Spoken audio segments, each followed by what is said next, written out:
So there I was, 20 feet up in a tree, lying prone along a limb, reaching way out with a saw and hanging on for dear life because I was above a fast-flowing river rushing over a dam about 25 yards away. My mother-in-law had asked me to trim some of their backyard trees at the edge of the river to give her a better view. So there I was, hacking away. I mean, it's funny how water can look like a raging torrent when you're hanging out over it. And, when you've got two kids and a beautiful wife who would not be very pleased to have to call the Adirondack Water Rescue Squad. Yeah, well, my husband, he just went over the dam and is probably going to be needing some help. I mean, bottom line, I was scared. Generally speaking, I loved my mother-in-law, but not so much at that particular moment. So what happened? Well, I didn't die, of course, nor did I fall in, thank you, Lord. But when I got down, I saw something that taught me one of the most important lessons anyone can learn about handling pain. And I'm going to share that with you in this second episode of my podcast mini-series, Handling Pain in a Bubble Wrap Culture. Hi, I'm Doug Newton, pastor for 45 years and a national award-winning magazine editor, author of 24 books, and this is At the Intersection with Doug Newton, where scripture, culture, and character meet. And I'm here to help you pursue the kind of character needed to align with scripture faithfully and to engage culture graciously. Now, each week I make one observation about our culture, I give one insight from the Bible that speaks to that issue, and I suggest one way to strengthen the character that you and I need to relate to our mixed up world with exemplary grace and fresh impact. Now, this is a no gripe zone. Our question is not what's wrong with our culture. It's about what's the right way to respond. So you ready? Here we go. Now, if you didn't catch last week's podcast, the first in this mini-series on handling pain, I made the point that our culture treats pain like public enemy number one and will do almost anything to make sure we don't ever have to experience it. Now, while I would never recommend that we counter our cultural obsession with comfort by, going in the opposite direction and becoming masochists that beat ourselves, I did make the case that we should not treat pain as an enemy to be defeated at all costs. Kill pain, eradicate pain. Instead, we need to make peace with pain. You see, good often comes with pain. Perseverance and courage become stronger. Empathy becomes more tender. Compassion acts quicker. And the sense of God's presence can often seem closer. And these are good things, very good things. So let's not be so quick to hate pain and discomfort and fall prey to the unrealistic hope and desire of living a pain-free life. But today we need to move on. Why? Well, just because you've made peace with pain and its potential value and benefit doesn't mean that you're going to endure it any more easily. See, handling pain takes some practice precisely because we live in a bubble wrap culture.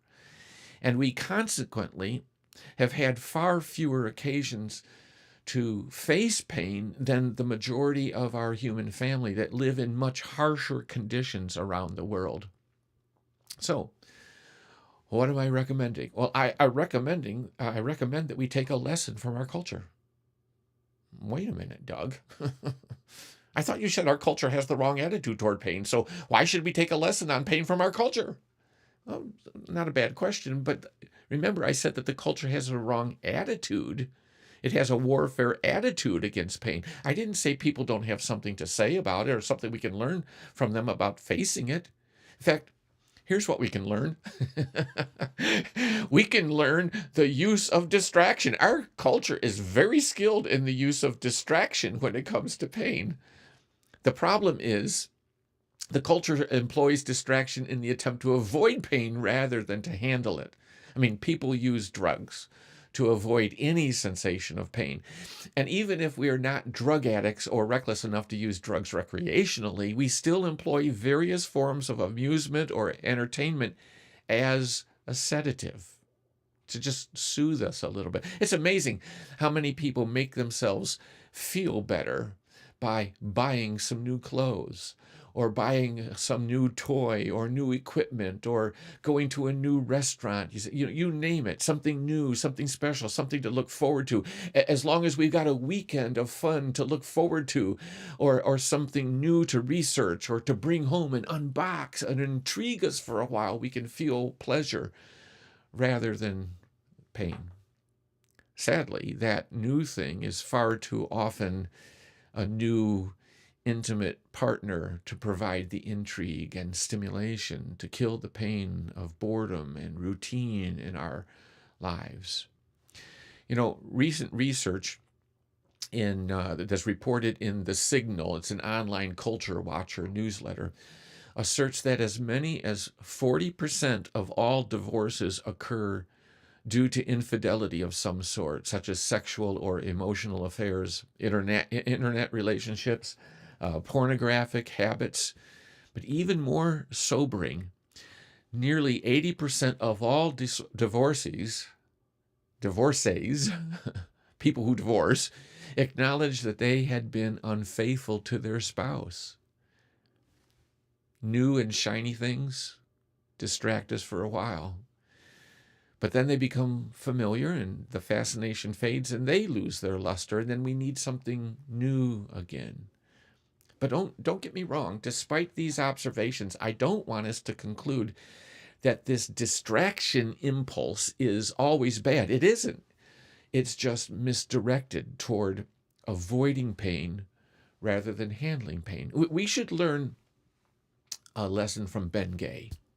That's one of those topical creams that you spread on a painful muscle or area of your body. Those kind of creams and applications do not actually remove the pain. Most people misunderstand. It's not actually pain relief as in removing the pain, but they simply produce a distracting sense, intense sensation. The icy cold or the radiant heat along with the strong fragrances just flood your brain with nerve signals that compete with and temporarily overwhelm the pain signals coming from that injury and makes that pain less noticeable. Here, try this experiment. Get a pot from the kitchen, fill it with water and ice.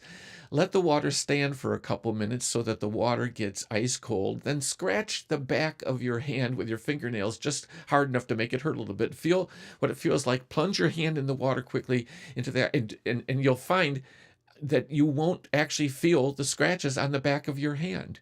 As long as it's in the water, that icy water sensation overwhelms your nerve centers in your brain, and you don't even notice the scratches on the back of your hand.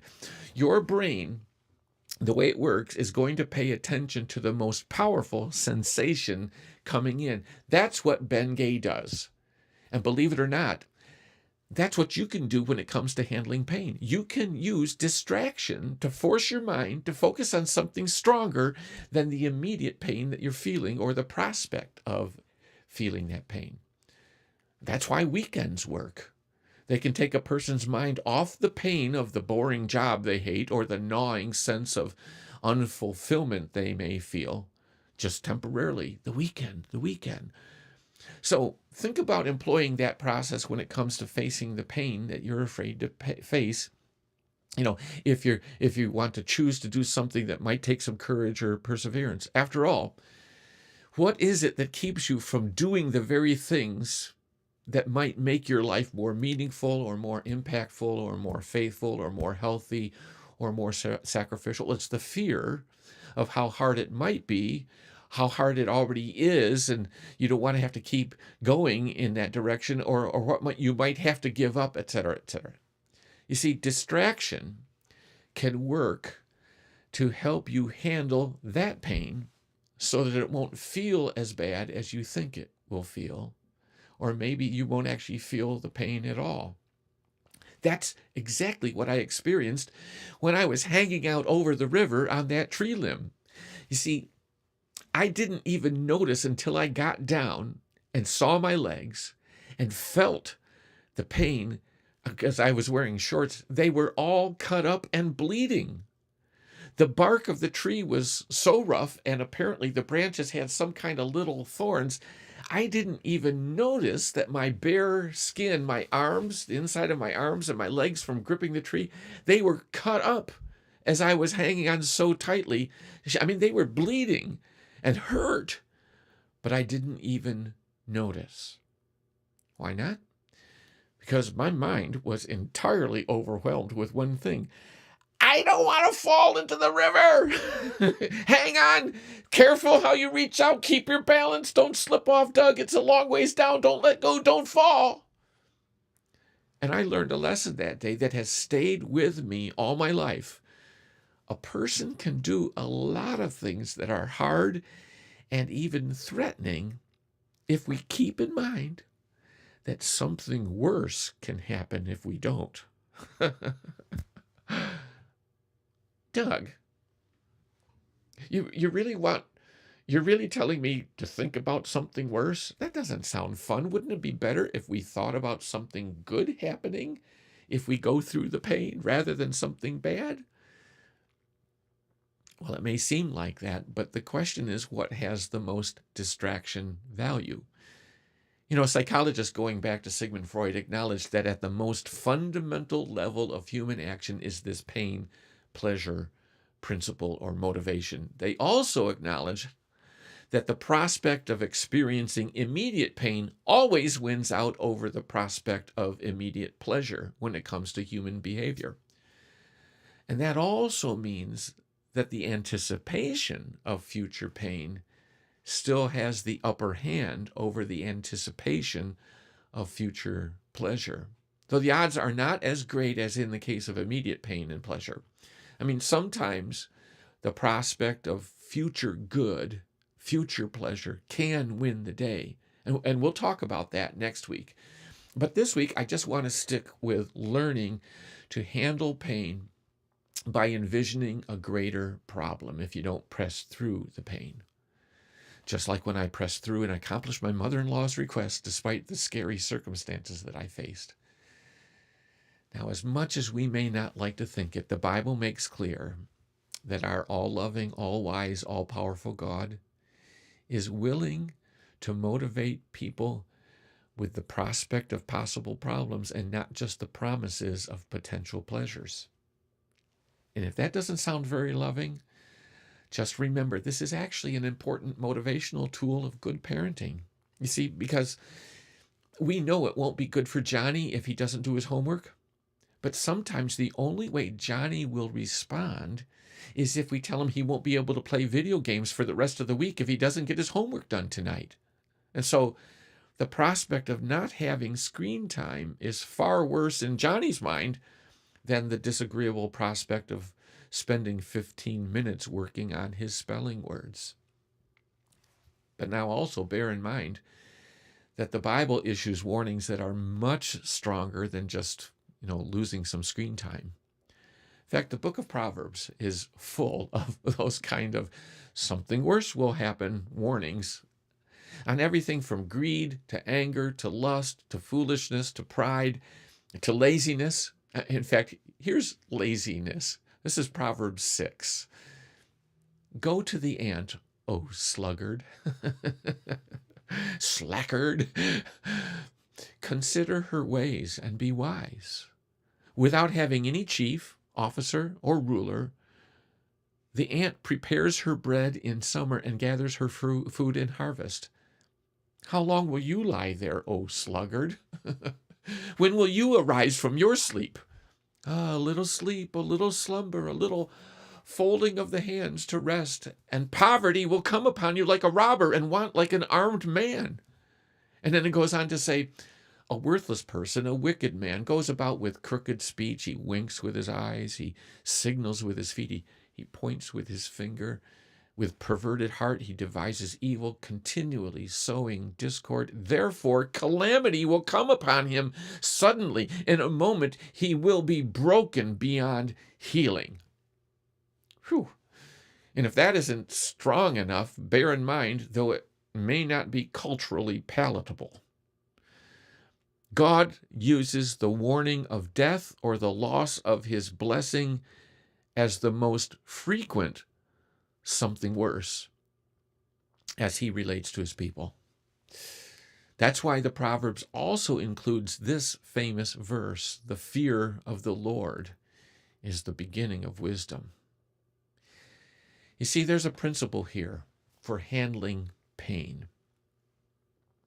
Distract yourself from the pain of doing things that are good and right and important, and keep pressing on by identifying the greater problem or the something worse that might happen if you don't endure the pain of the better choice.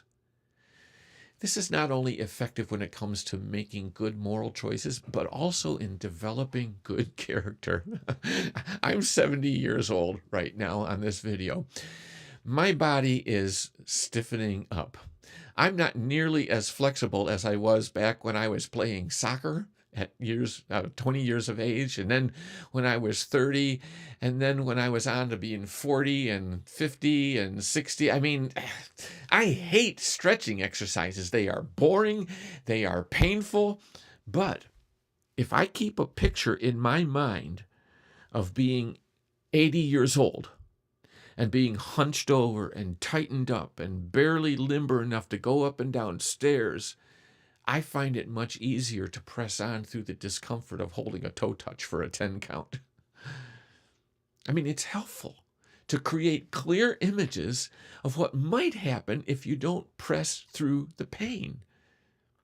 BenGay helps us handle pain by distracting us. You can learn to use distraction too. In this case, using the distraction of the something worse.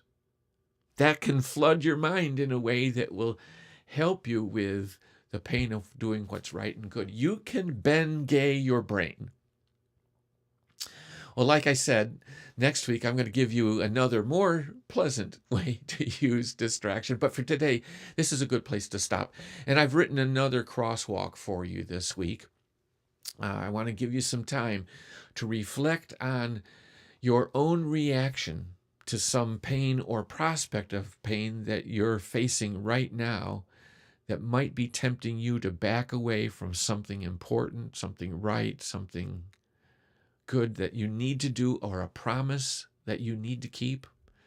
I'm going to take you through a mental exercise to process this something worse technique that I've described today. I guarantee it will be good for you. Well, that's it for this week. I'm glad that you're here, or maybe catching it in the rerun sometime later. I hope you'll agree that this is important stuff. And if you appreciate what I'm trying to do in this podcast, would you share it with your friends and subscribe to the Fresh Impact YouTube channel? 24 hours from now, I'm going to have a permanent version on YouTube and an audio-only version for those who want to go listen on the go. All that information about the podcast, past and future, can be found on our website, and the links can be found for the crosswalk and other information about the podcast at the end of this video. But thanks again so much for tuning in. You know, if you think this podcast is a valuable resource and hope that it's going to continue, would you also leave me a comment or send me an email? Well, I hope you'll join me again next week at the intersection with Doug Newton.